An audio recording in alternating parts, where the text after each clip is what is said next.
কারণ এখানে সিগন্যাল আছে, ট্রাফিক পুলিশ আছে, কেস খেয়ে যেতে পারি। এখন হচ্ছে 11টা বাজে, আমি যাচ্ছি কেষ্টপুরে এসির কাজে।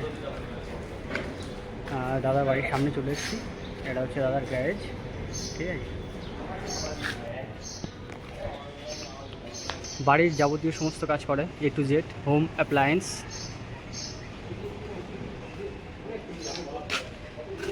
গ্যারেজটা একটু গুছিয়ে রেখেছে, আগে হেভি অগোছালো ছিল। এটা হচ্ছে উইন্ডো এসি, এটা উইন্ডো এসি। একটা হচ্ছে আউটডোর স্প্লিট এসির আছে, স্প্লিট এসির আউটডোর আছে। এটা হচ্ছে আমাদের ব্যাগপত্র, এই যে ব্যাগপত্র দিয়ে যাব। এখন যাচ্ছি আমরা জগৎপুর 7 নম্বরের দিকে।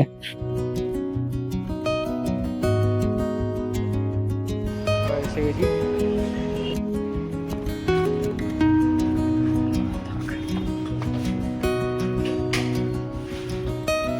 এটি হচ্ছে লয়েডের স্প্লিট এসি, আর কয়েকদিন ধরেই দেখছি এই এসিতে কন্ডেন্সার কয়েলে 1.5 থেকে 2 বছরের মধ্যেই লিকেজ প্রবলেম চলে আসে। এই এসিটাতে আগেও একবার লিক হয়েছিল, যেহেতু 2 মাসের একটা ওয়ারেন্টি থাকে, তাই এবার আমাদের সব কিছু ফ্রিতে করে দিতে হবে। সো প্রথমে আউটডোরে কম্প্রেসার দিয়ে প্রেশার দিয়ে লিকটা ডিটেক্ট করতে হবে। মেশিনের দাম ছিল 40-45 হাজার টাকা দাম, 30,000 টাকা দাম। এখন আপনি মোটামুটি 22-25 হাজার টাকায় মেশিন পাওয়া যায়।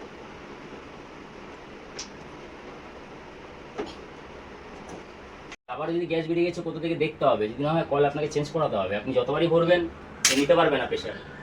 1 মাসও আগে যদি বেরিয়ে গেছে প্রেশার নিতে পারবে না।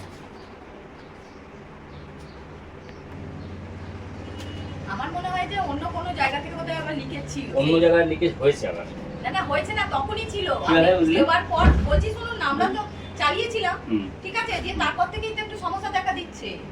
সেই জন্যই বলছি। না বুঝতে পেরেছি আপনি যেটা বলছেন। দেখুন আমাদের কাছে মেশিন আছে তো, মানে আমরা প্রেশার দিয়েছি, আবার ভ্যাকুমও করেছি। ভ্যাকুমে যদি প্রবলেম থাকতো তখনই ডিটেক্ট হয়ে যেত যে এখন লিক আছে। আমি তারপরে গ্যাস ভরবো, নাহলে বলেন এত টাকা গ্যাসের দাম এমনি ভরবো নাকি। আগে আমরা চেক করে নিই যে কোথা থেকে বেরোচ্ছে আর কোথায়। আর এটা তো ওয়ারেন্টি পিরিয়ড চলছে। হ্যাঁ ওয়ারেন্টি পিরিয়ড চলছে, কোম্পানি তো কোনো ওয়ারেন্টি আছে কয়েলের উপরে, আমার তো ওয়ারেন্টি আছে, আমি সে দেখ করে দেবো সেটা। এখানে পুরো তেল লেগে আছে, পিছনেরটা হয়ে গেছে। আর বলে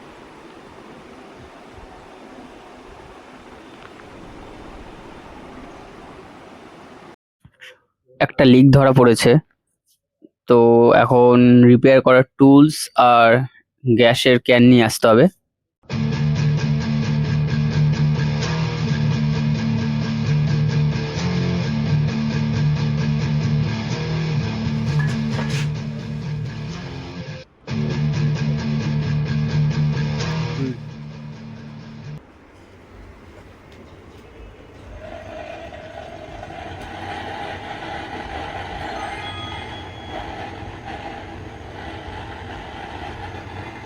রিপেয়ার করার পর গ্যাস চার্জ করে আমরা বেরিয়ে পড়লাম সল্টলেকের দিকে।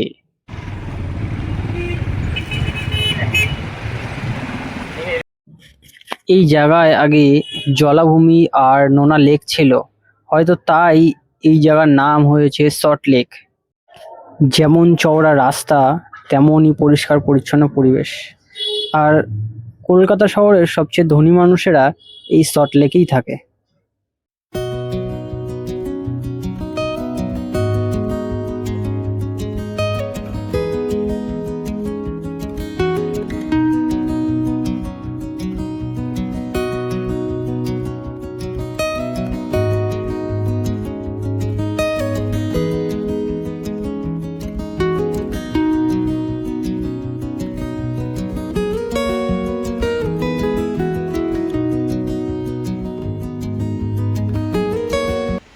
চলে এসছি নেক্সট বাড়িতে, আর এই এসিটা শুধু সার্ভিস হবে।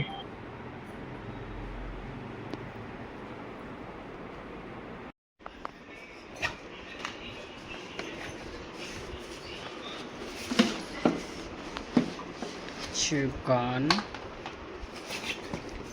এটা হচ্ছে জেটপাক।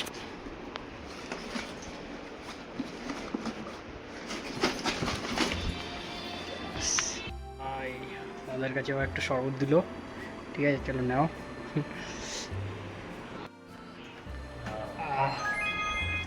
গরমে ভাই শরবত আমপান না আমপান আমপান এক মিনিট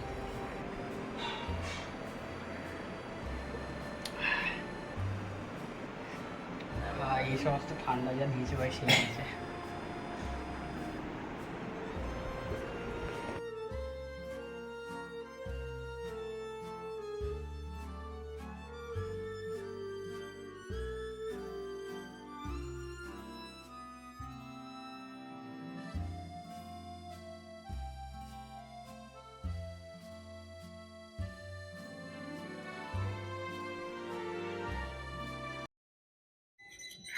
এই এসিটা হয়ে যাওয়ার পর পাশের রুমে আরও একটা এসি ছিল, এটার কাজ শেষ হয়ে যাওয়ার পর এ বাড়ির কাজ শেষ।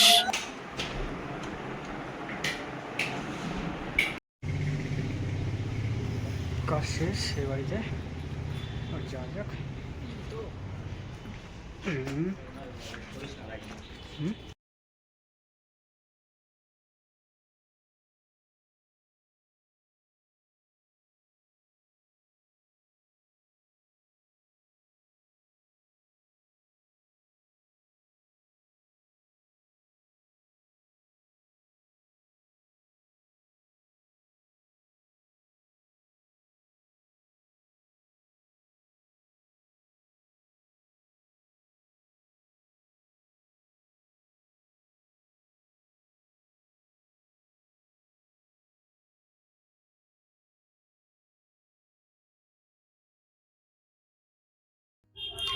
আমরা বাড়ির দিকেই যাচ্ছিলাম, কিন্তু হঠাৎই একটা কল আসে আনস্টলের জন্য।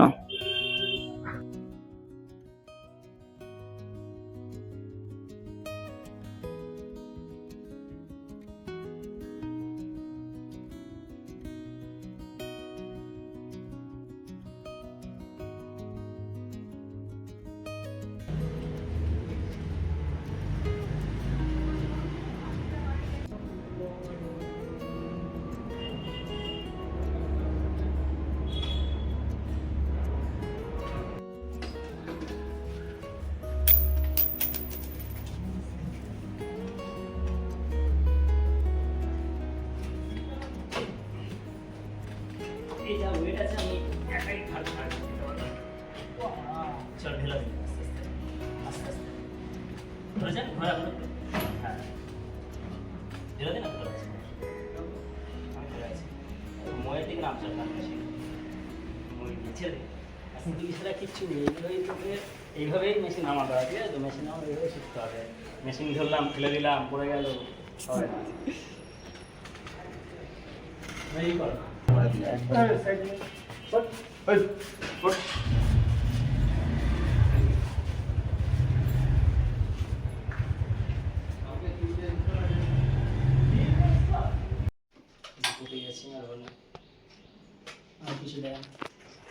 ইনডোরটা নামিয়ে দেওয়ার পর চললাম বাড়ি। দেখা হচ্ছে নেক্সট ভিডিওতে।